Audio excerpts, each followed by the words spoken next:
All right.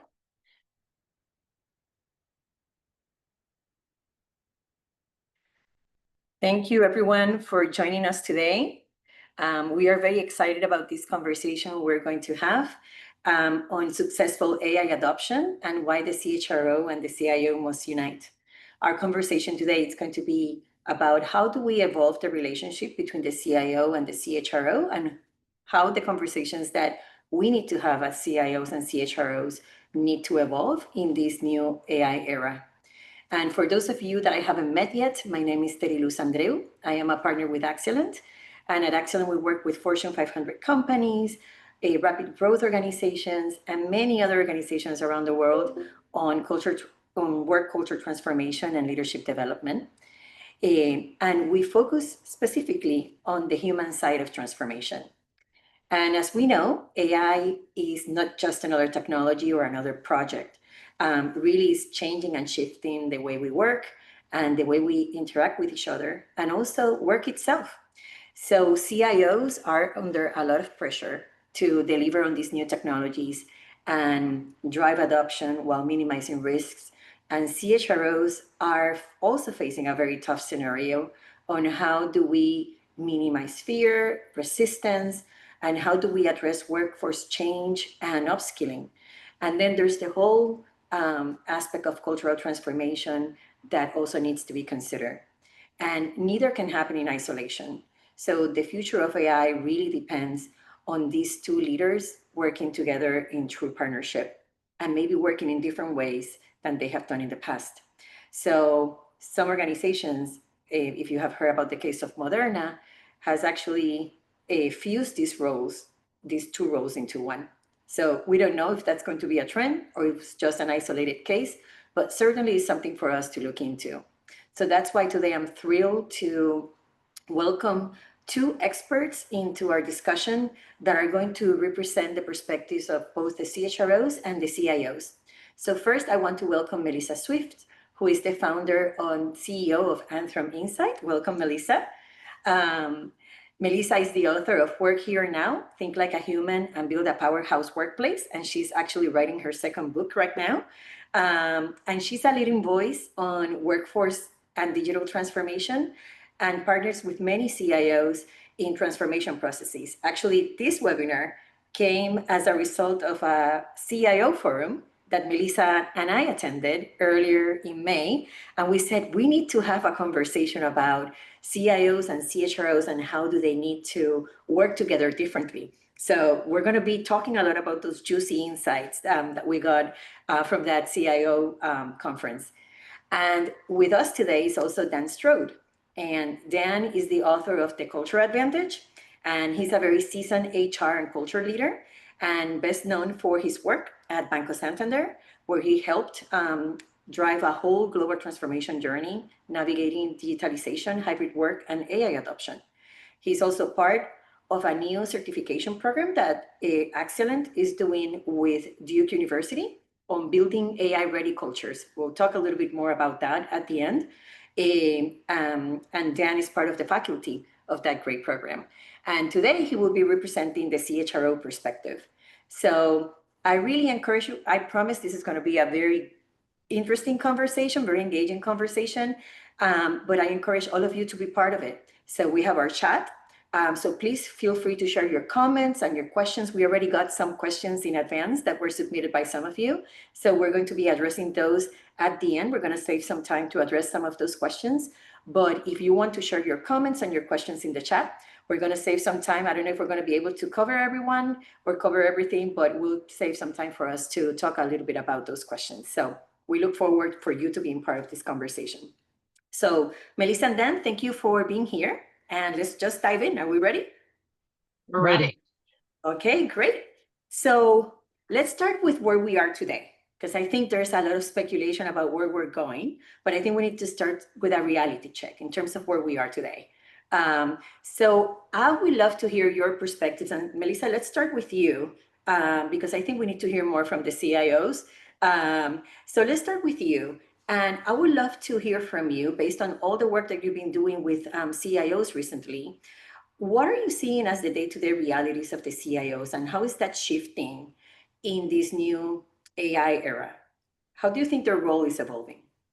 It's interesting. I think for CIOs, it might be a bit of a be careful what you wish for moment, right? That, this is a role that has really strategically escalated in, let's say, the last 20 years. It used to be, you're layered under the CFO or a chief administrative officer. Now, in most organizations, you're sitting in the C-suite. And I think the goal was to, want to be deeply consulted on all of these issues. And now CIOs are, but I think it's interesting to think about the starting point before the AI discussion started to happen, because that's an important part of context for CIOs. It's not like they weren't busy, right? They had massive strategic imperatives already on their plate, right? They're already thinking about, what does a more technologically enabled workforce look like? They're already doing things like cleaning up technical debt. Most CIOs are still cleaning up technical debt. They're getting the basics in order: reliability, stability.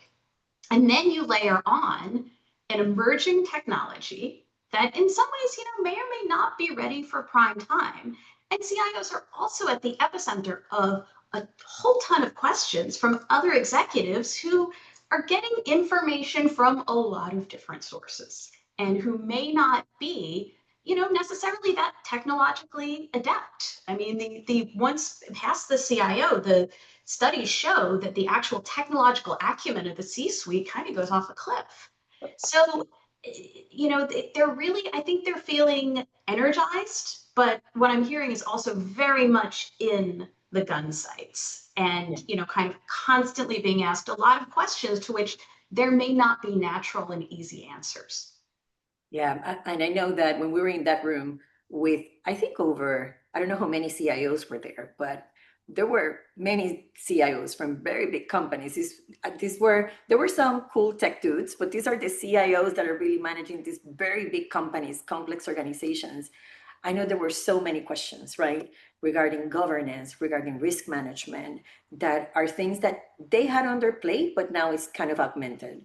Um, so Yeah, absolutely. And fundamental data management. I mean, let us not forget, AI is predicated on a foundation of kind of basic data stuff. And that's a journey that most organizations are still very much working their way through of, let me just kind of get my data in order. And then you go 20 layers up to let's just jump into the AI journey. And the CIO, I think, sometimes has to be a bit of the voice of reason, saying, look, you got to do these boring things down here if you want to do this clever stuff up here, because they're the only ones who really understand that stepwise journey from point A to point B. yeah, exactly. Some people may say, "Oh, let's just put the ChatGPT." And then, what about you? What are you hearing from CHROs in terms of how is their role evolving or changing right now? Yeah, so Terry, I think just like you say, everyone just saying just put ChatGPT. This is probably the pressure and the fire that the CHROs are facing right now, which is from the CEO or boards of directors. Just do an enterprise transformation, just reduce headcount, just do changes in the organization, but with very, as Melissa says, very little steer and understanding about what's going on. And I think for CHROs, as well as being given that mandate just to transform an organization at a high level, a broad request, they have to manage a lot of complexity because AI is causing fear and resistance within people, within the workforce. And then the actions the CHRO can either reinforce that fear and resistance or help mitigate it. So I think they're facing that tension as well. And they're facing a need to constantly learn, reskill, and change the people that they have in the organization, which, as I say, is very, very brutal at times, is very hard hitting. And I think you've got a great example, Terry, of, was it a CEO just saying, you have to fire some talent in your organization to a CHRO and just say, we need to reduce headcount because there's this wonderful technology here that we just expect you to be using and make work. Yeah. And I think that, Dan, to that point, I think the CHROs, I talk with a lot of CHROs, on a daily basis. And what I see is that they're under the pressure of how do we transform HR, right? How do we incorporate all these great technologies? Well, I think CIOs are in the same boat, right? How do you code? It is the same, but then at the same time, it's how do we transform our workforce in order to adapt to these new ways of working. And And then I was hearing at the conference that Melissa and I attended that they were talking about, oh, maybe we should rebrand the human resources department into the augmented resources department, right? Because now you're going to have all these agents that are going to be doing part of the work. And that has some interesting implications. I'm not advocating for that name, by the way. I'm just saying kind of the conversations that are happening out there. So we have the CIO, we have the CHRO, but now what we're seeing in some organizations is that they're creating a brand new role, which is the Chief AI Officer. And if this feels a little bit like deja vu when we had the Chief Digital Officer before, kind of feels a little bit that way. So I would love to hear from you. What are your thoughts on this new role creation? Because I know as we have gone through different technology waves and innovations, these kind of roles come up. So are you seeing this? And second, what are your perceptions in terms of the creation of this kind of role, like a Chief AI Officer? Well, I'll jump in. I'm a bit curmudgeonly on the subject. You know, if you're going to build a new role, be it at the front line, be it at the C-suite, be it as futuristic as you want, you have to actually still do proper job design. And that's what goes wrong with a lot of these kind of hip, cool roles, right? Is that we neglect things like, does this job have any decision rights? Does it have any access to resources? You know, you're expected to kind of just like, you're going to influence people all over the organization. And I think the world's experience, as you rightly pointed out, right, we've cycled through a bunch of these kind of trendy roles. If you don't wire it properly with the wiring that makes any job in an organization work, it's not going to work out. And we go, oh my goodness, that person couldn't make it work. And we tend to blame the person when it's just kind of fundamental org design, job design basics that got missed. So I think the intent is good in that you're starting to think about organizational wiring, but in general, most organizations do 20% of what's required to really make the role successful. Yeah. What are you seeing then? Are you seeing this in the organizations you're talking to?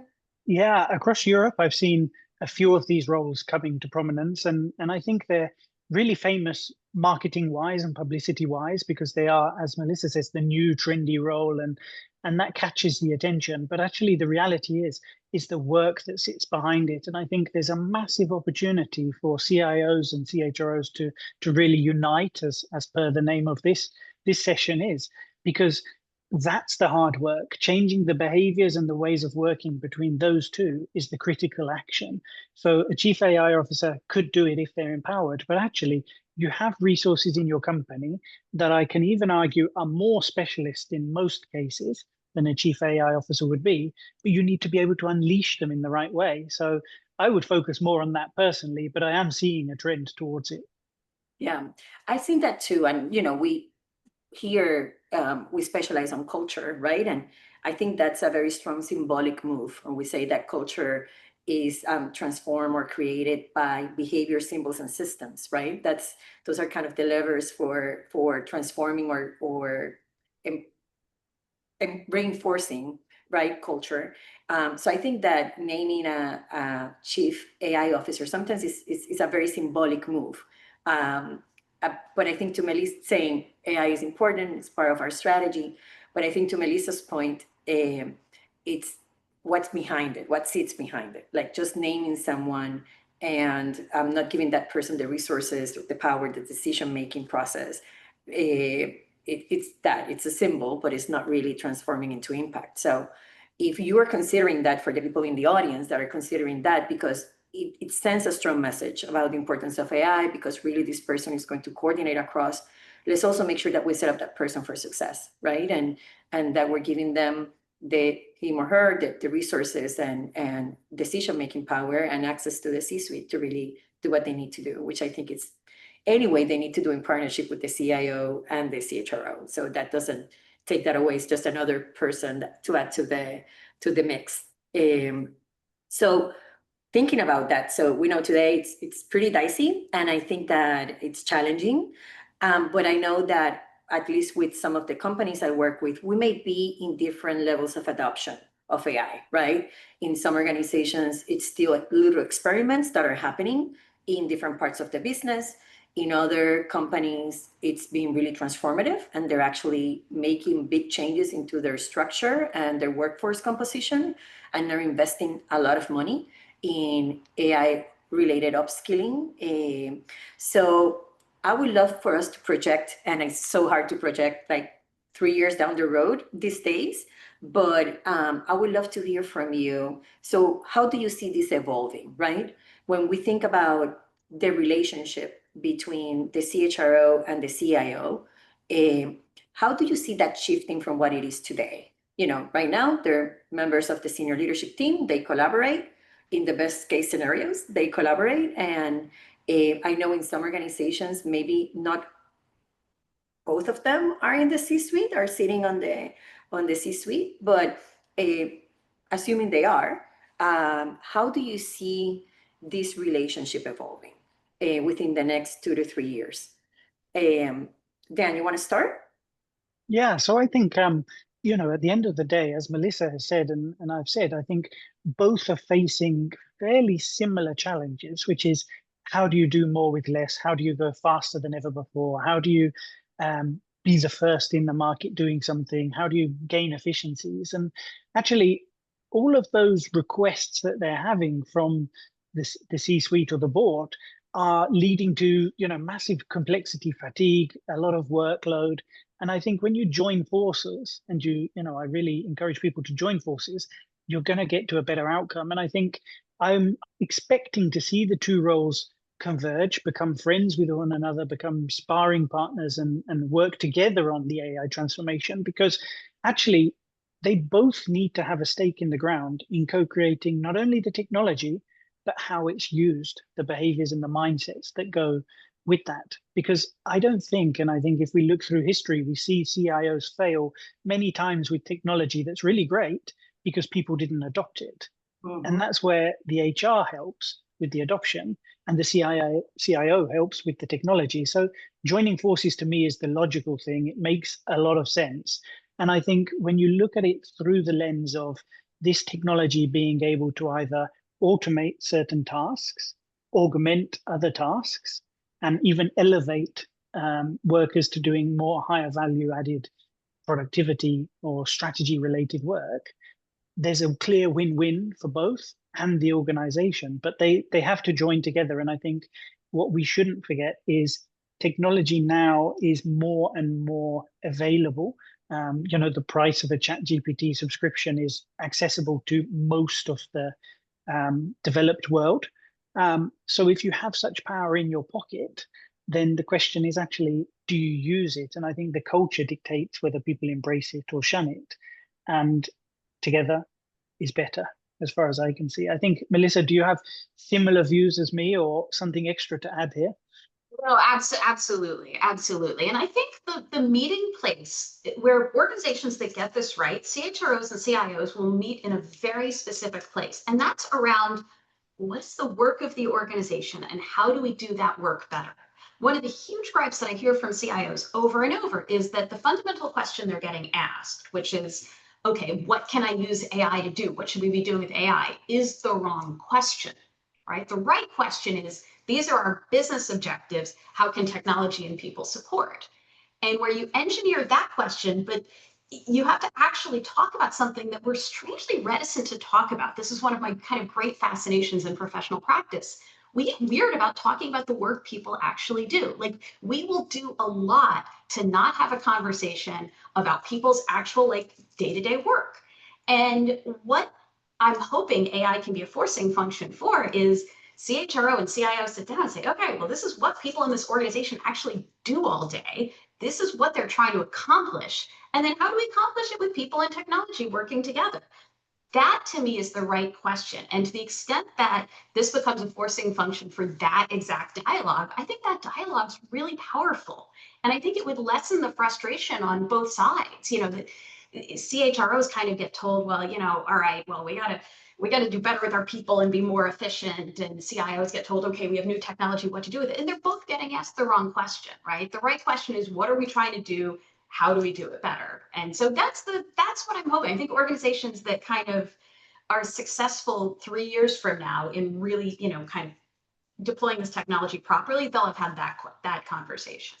Yeah. And what do you think the cost of not doing that is? I mean, as far as I can see, the cost of them not joining forces is wasted investment from the CIO, um, lack of um, lack of building the right capabilities within the organization from the CHRO because they're doing as they consider, not what's actually necessary.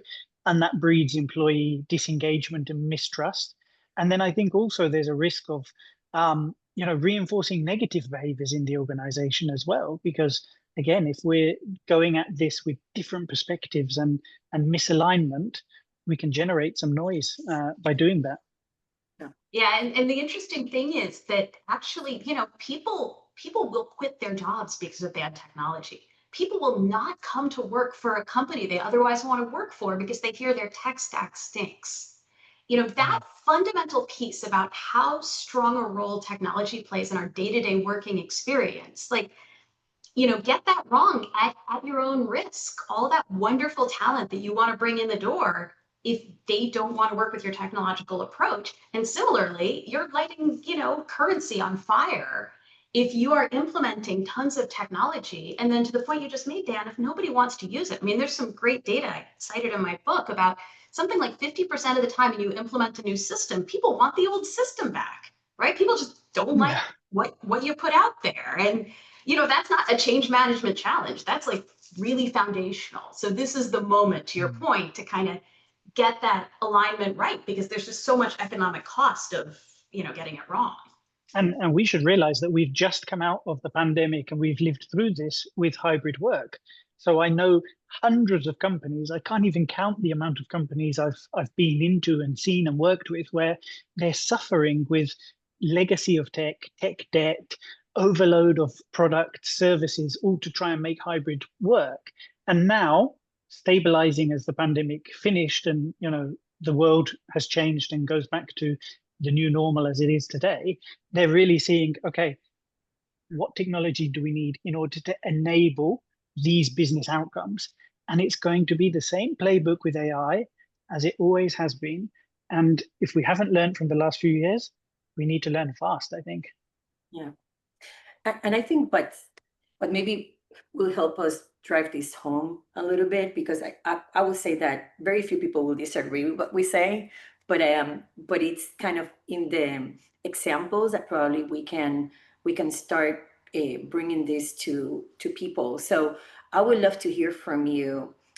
What is like one different conversation, for example, that a CIO and a CHRO should be having today that probably maybe 3 years ago we were not having, right? Like what are you seeing in terms of how those conversations are shifting or changing? Because I think there's goodwill. People want to be successful at their jobs, right? I haven't very few C-suite leaders that say, oh, I want to fail miserably. I don't think that that's the case. People want to do the right thing, but sometimes we're so into it that we don't see what is it that needs to change. So if you can share some examples of what is a different conversation that is happening or should be happening now that maybe 3 years ago wasn't happening. To your point, Dan, about, for example, hybrid work. I don't think that was a big deal before the pandemic. Nobody was talking about that. Well, some few companies were talking about that, more progressive companies that had more people working from home or were trying to recruit people from different parts of the world, et cetera. But now it's part of the ongoing conversation. So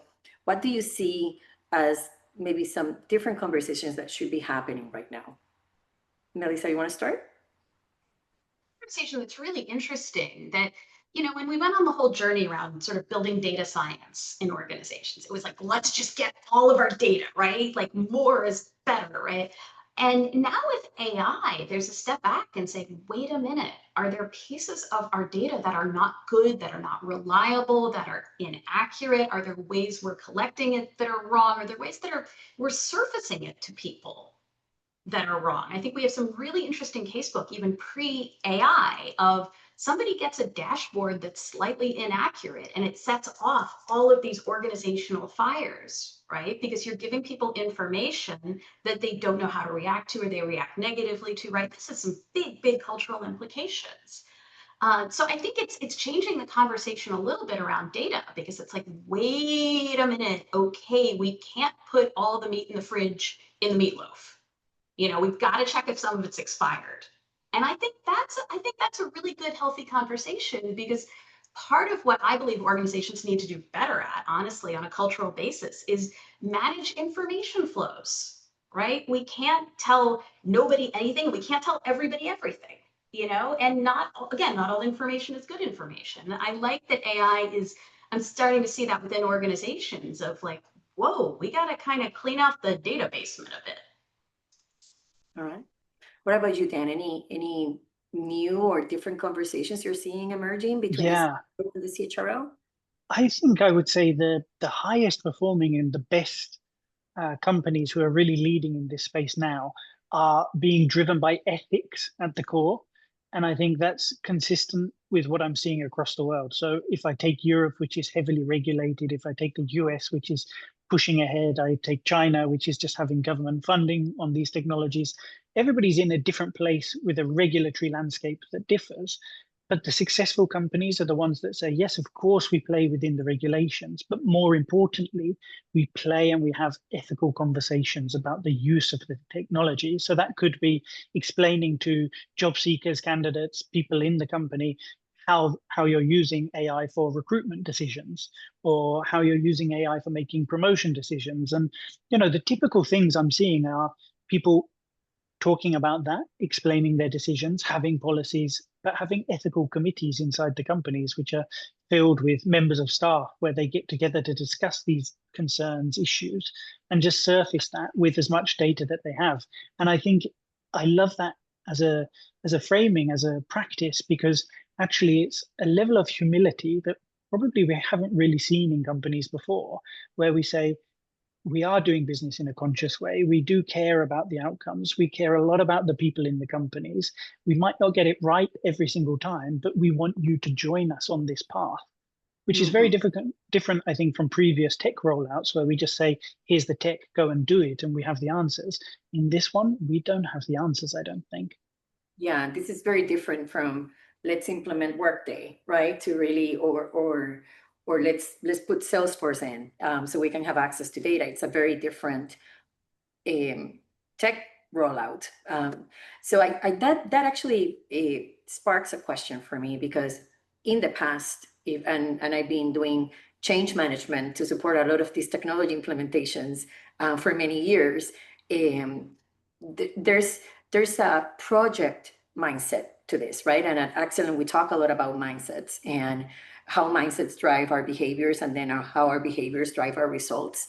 So bringing it back to mindsets and how we lead, there's a project mindset that comes along with a lot of new technologies, right? We're going to be implementing this new technology, and we kind of use the playbook that we have used in the past regarding technology implementation. So how do you see that changing or evolving with AI, which is a very particular new technology? So how do you see that mindset shifting or changing, or do you feel that's still, a useful way of thinking about these implementations?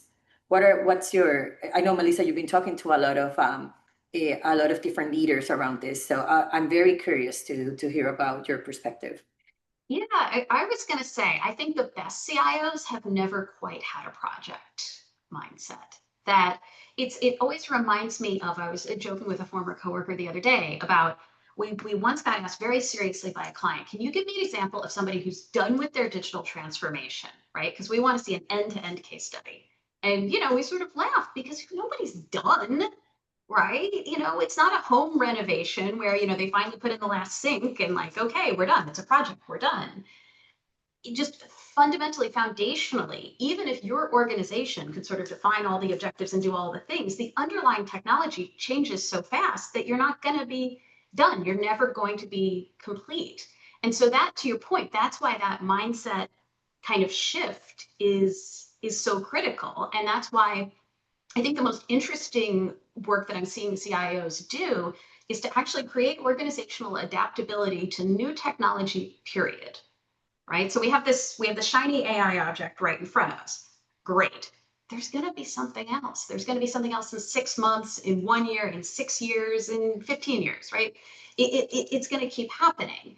And so where I see CIOs kind of getting out a little bit ahead of it is saying, okay, it's never going to be a discrete project. Let's set up the mechanisms and the machinery, including things like how we do budgeting, right? Like the really boring stuff, like get the boring stuff right, to then fuel that, to your point, that cultural journey of what it means to actually be involved in technological evolution, even at a very rapid rate, and not to ever kind of have those moments of, well, you're supposed to be done, right?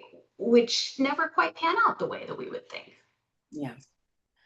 Dan, and I know that for you, what jumps to mind for me, Melissa, after listening to you, is that I think this is the perfect excuse, not that we needed one, to create more agile cultures, right? They're more adaptable cultures. So this goes beyond just thinking about AI. So I know, Dan, you've been giving a lot of thought about, well, you have your book there, The Culture Advantage, about culture. So if you apply a culture lens to this, and thinking about how do we shift, what are the key mindsets that we need to shift in order for us to be better prepared, whether it's AI or, to Melissa's point, to any other organizational change or technology evolution that may happen. So agents are coming next, So what do you see there in terms of what are the, if I'm a CIO, I'm a CHRO, and we have some of them on the line today, what are the culture shifts that I should be looking at? Or if I apply that culture lens, what is it that I should be looking at? Well, I think, the trailblazing organizations are really saying digital transformation is a bit of a misnomer of a word. They're really saying digital transformation is just business. So actually, we're in constant flux, we're in constant change, we're just doing business. And that's kind of logic when you actually sit down and think about it. So what I'm seeing, and I have a really nice framework for this, I see 3 levels of change in the business happening with AI, but technology in general. I see the first layer being a capability layer for all staff. So do they know what AI is? Do they know how to use it in their day-to-day roles, in their personal lives? Do they feel that they're empowered to use that technology in the workspace? The second layer sitting above that is the technology teams, not only reskilling them or upskilling them so that they keep on top of the latest trends and the emerging technology, but also that they improve their ability to work with the whole organization. So the first layer on, this is what we need, so let's try and develop it.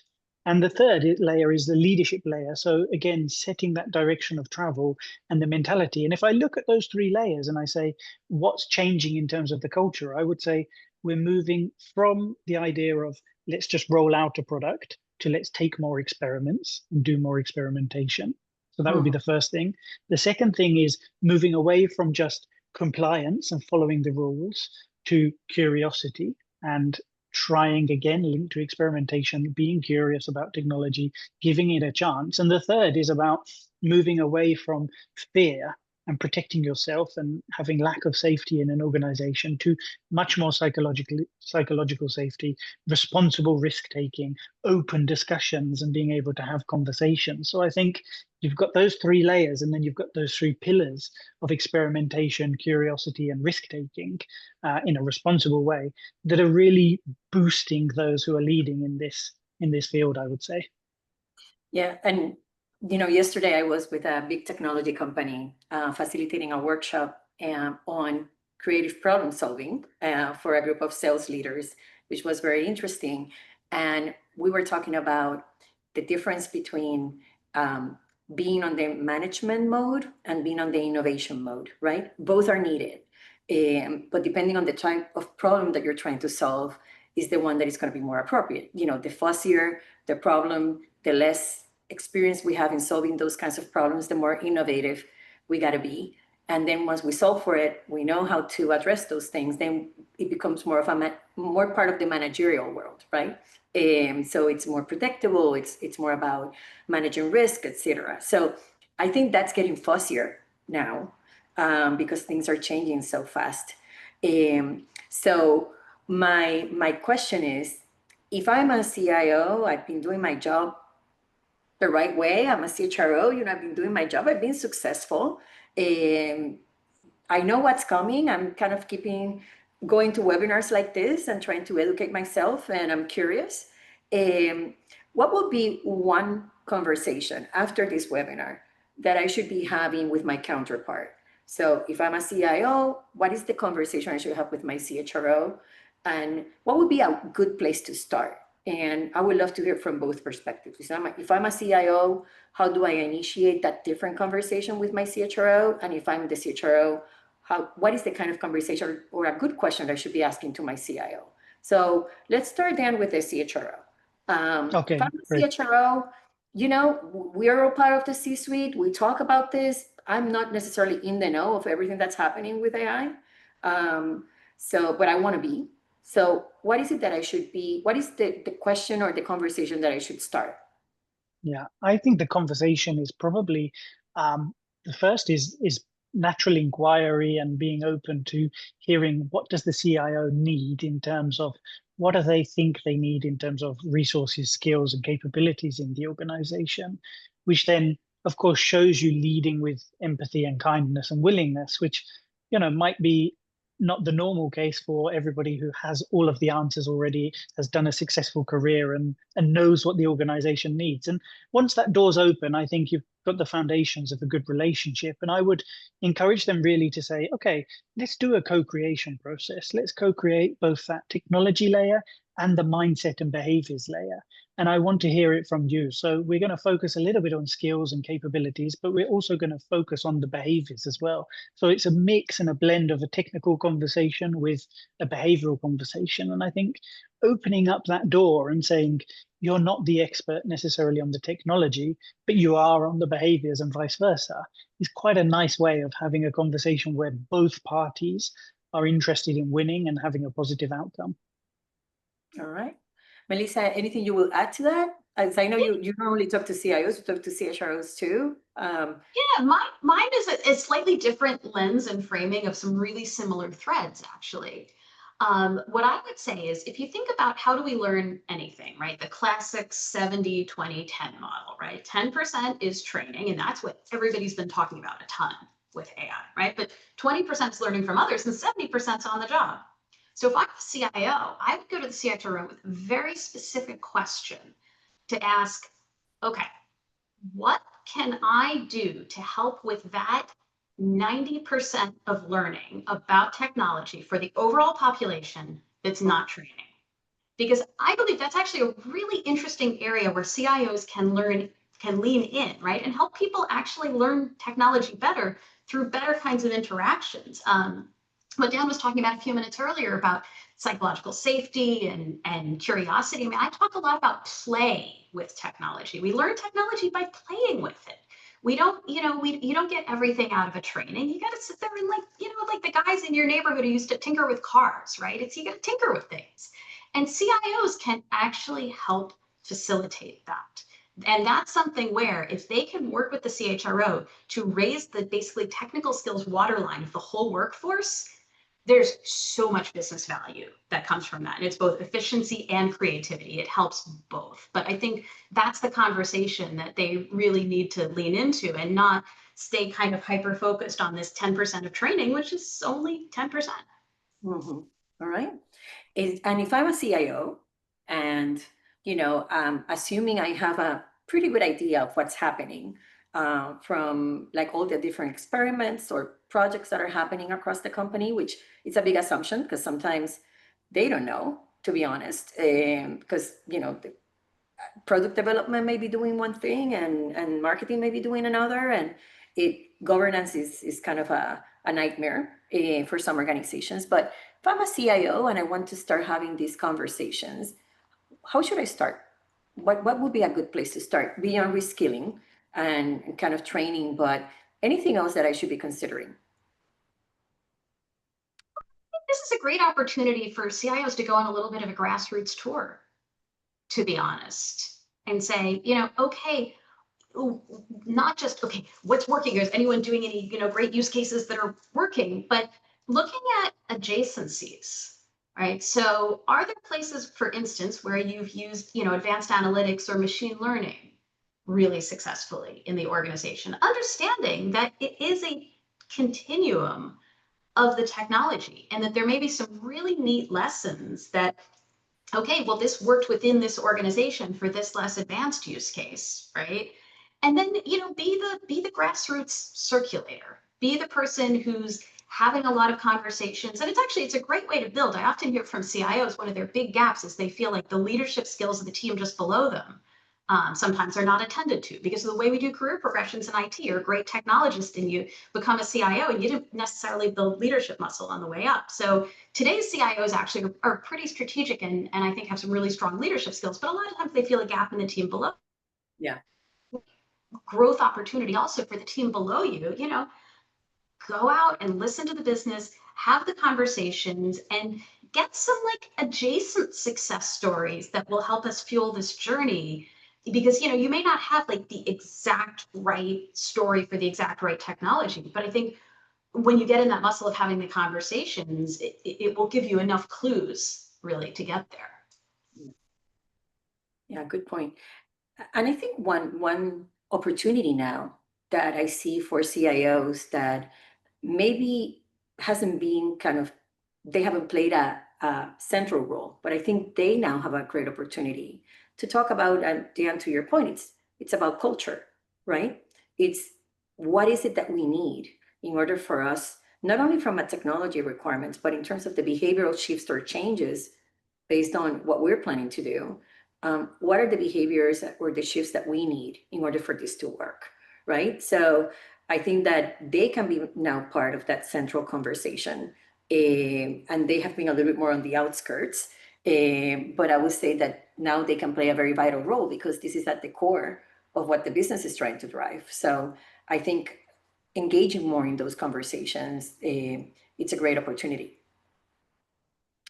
So we have some questions that I want to make sure we address from the people in the room, but I just want to do a quick recap. So I think we have some practical steps here that I heard. So one is there's a great opportunity to just have a conversation, and at Axialent we say that an organization is a network of conversations and commitments. If you really want to change how things work, it starts by having better conversations. So that's why we're focusing so much on conversations, because really that's the starting point. So we cannot read each other's minds. We just need to sit down and talk. So I think the first one is aligning on shared priorities, right? Understanding what is it that you're driving? What is it that I'm driving? What are the shared priorities that we have? And how does those align in a way that makes sense? How can I help you? How can you help me? Then talking about building joint governance around ethics, reskilling. We spent a lot of time talking about that and experimentation, and then creating that space for joint conversations that need to happen around speed, risk, culture, right? Those are key things that I think we talked about. So if you want a place to start, I think that will be, there's some juicy topics there that you can start talking with your fellow CHRO, CIO, and if you're not a CHRO or CIO, with your fellow IT and HR departments, because I think this is something you can do at every level, whether you're the head of learning and development or talent management or HRBP, especially if you're an HRBP, right? So before we move into the Q&A, for all of you that are here and you want to learn a little bit more about AI and implications on culture and mindset shifts and how we work, we have a great new program, and I know Dan, it's going to be part of the faculty of that program, which is a leadership certification we're launching with Duke Corporate Education. It's called Building AI Ready Cultures. It's a very exclusive and highly recommended program in which we're going to be talking about the human side of AI and how, as a leader, you need to be preparing for that. So we're going to be putting the link on the chat if you want to learn a little bit more about that. And we actually have an early enrollment discount for those of you who want to join us and register before September 22nd. So also you can follow us on LinkedIn and Instagram. We're putting a lot of information there about all the topics we talked about. And with that, I want to go into some of the great questions that we got from the audience. So one is from Juliana Carvalho, and she asked, how can CHROs and CIOs use data and automation effectively while preserving culture and engagement? So that was a great question from Juliana. So I would love to hear Dan, and Dan, maybe you want to start. So how do we preserve culture and engagement while incorporating data and automation effectively? Yeah, thank you for this question. And I think it's a really, really critical question for CHROs and CIOs to be thinking about. I think the first thing that I would suggest people do is really continue to have data transparent across the organization. So show how you're using it. Back to my point about ethics, be clear, consistent with how you're using data and what you're doing with that data, and be human about it. So explain why you're using it and how you're using it, so people feel confident and thus can preserve, the culture and the engagement levels. And I think the second thing also to think about data use is whenever you automate things, you shouldn't be automating just to make efficiency. You should be really automating to elevate the employee experience, to improve something in their lives, whether that's the C-suite making decisions because they have better, faster data, or the person who's just joined an organization who has data at their fingertips so they can see how customers are giving feedback about a product or a service. So I think make it accessible to all and explain that the data is there to elevate the experience, not replace humans, which are the critical factor. And the final thing is, when I think about data and automation across the workforce, we also need to keep culture as the filter. So every time you're offered the opportunity to automate something or to use data in a decision, try to ask the question, does this reinforce or does it erode the culture that we want around here? And I think when you apply that lens, you suddenly figure out that actually sometimes automation is good and sometimes it's not going to serve your purpose. And the same with data. Sometimes it's useful to use and sometimes it's not going to serve your purpose and make you progress more. So try to overlay that view, I would say. Okay, great. Great point, Dan. Melissa, anything to add to that? I think just it's two words for me, right? It's quality and context. Is this data good? And do people understand the context in which it's being presented? I think if you can obsess about those two questions, right, then you will nail it, because that, fundamentally you'll get it right for culture and all of those other factors. But it's got to be the truth or some approximation thereof, and people have to understand where it fits into the overall narrative of what they're doing. That for me, that's the foundation.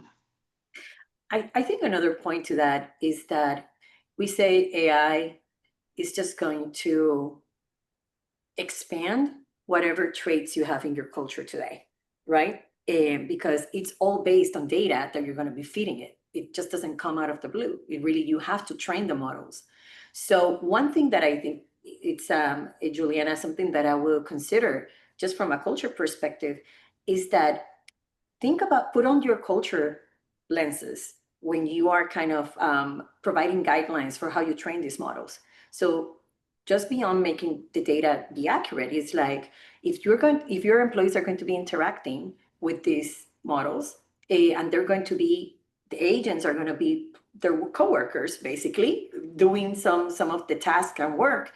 It's like, how do you want those interactions to be? How do they correspond to the culture you want to drive, right? And that's something that needs to be very consciously decided, because if not, well, who knows what norms it's going to be reinforced and how it's going to be driving them. So I think that's a very important consideration as well. And I think the other one, which is very important, and Melissa kind of tied to what you're saying, it's on considering also not just how accurate is the data, but also the workflows. Like there's a lot of people become very frustrated when they feel they cannot do their job well, or when their coworkers, in this case could be AI, is not doing their jobs well. So many times the problem is that there's gaps in hands-off. They're not as clear who's accountable for what. And also because we're just kind of putting AI on top of the current work processes, but not necessarily rethinking the work processes and how that work should get done. So I think looking at the workflows beyond just how do we automate this, but is that the right workflow? And how can we make that more effective? That should be another important consideration, thinking about employee engagement for sure. Okay, great. And I think we have time for one last question. And I think Matt Stringer has a great question, which is, what leadership attributes are most critical for those people piloting AI implementation projects. So if I am driving some of these AI initiatives within my company, how do I need to lead differently? What will make me a successful leader? Who wants to take that one? I can take it. I think it's a sense of play, right? It's the ability to genuinely let people take a step back and have a bit of fun with technology in a way that's not strictly linear. I think if you are an authoritarian, top-down, strictly linear leader, this particular phase of history is going to make you a little nuts, and you're not necessarily going to have success with that approach. I think it's those folks who can step back, set a context, right? It's not like they're doing nothing. They're doing a lot of conscious work to set a context, but then let their teams evolve along with the technology. I think that for me is the formula for leadership success. Okay. What about you, Dan? What are your thoughts? Yeah, so let me add to Melissa. So I think, Melissa, I love that one because that's like curiosity at the same time as courage. So let me think of another one. I think probably I would say resilience with adaptability, because yeah, we don't know how these things are going to go. We can't predict the future. We don't know what technology is coming around the corner. We don't know whether we're going to be successful. So we need to be resilient and we need to adapt at the same time. So we need to know that we are playing, we are trying new things, and we're going to learn as we go along. And that again moves us away from that project mindset or just execution mindset to actually we're trying to put in place a strategy here and a change in the way we work. So we need to adapt, but we need to have a direction of travel at the same time. So a bit of resilience in the journey as well. Yeah, I think those are, so curiosity, resilience.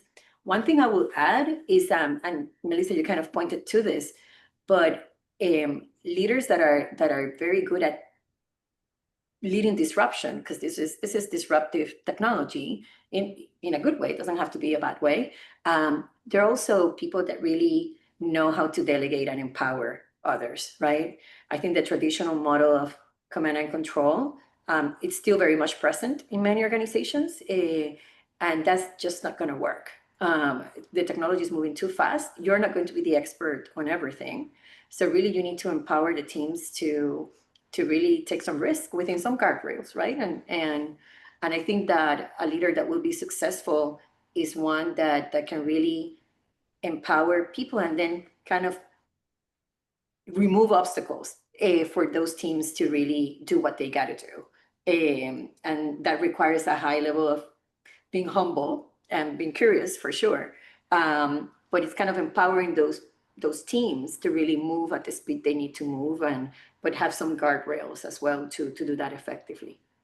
And I think that those traits actually are traits that need to be part of the culture, right? It's not just unique to the leaders. I think it's something that eventually will need to become part of the DNA of many organizations. Great. Well, any final thoughts, Melissa and Dan? We have like 1 minute to go. So your 30-second final thoughts you want to leave with the audience today? Yeah, just a quick one inspired by what you, in fact, just said. I think a lot of what we've talked about today about how organizations should structure and behave is honestly, it's the right thing going forward, period. Even if, let's say, 6 months from now, the whole thing turns out to be a hoax, which it's not going to, but in a hypothetical scenario, all of these things are still the right thing to do because they will still kind of guide your human and technology journey in the right way. So I would urge folks to think about this stuff in the broader context of not just AI. I think there's a lot of kind of just wisdom in general that we've talked. Thank you, Melissa. And Dan? Well, on my side, I think something I always say, which is the power is within us. We all have a responsibility. We all have an opportunity to behave in certain ways. And I think both these roles and the roles of the teams, we can choose the path forwards. We can choose how we co-create and collaborate with our colleagues. And I think let's go with the human-focused choice and try to make it work as a team. For sure, that's always going to be more successful than as an individual. All right. Well, thank you, Dan. Thank you, Melissa, for joining us today in this great conversation. Thank you, everyone who joined us today. We appreciate you being part of the conversation as well. And check out the information about the Duke Corporate Education program we're doing on building AI-driven cultures. Thank you, everyone, and have a great rest of your day.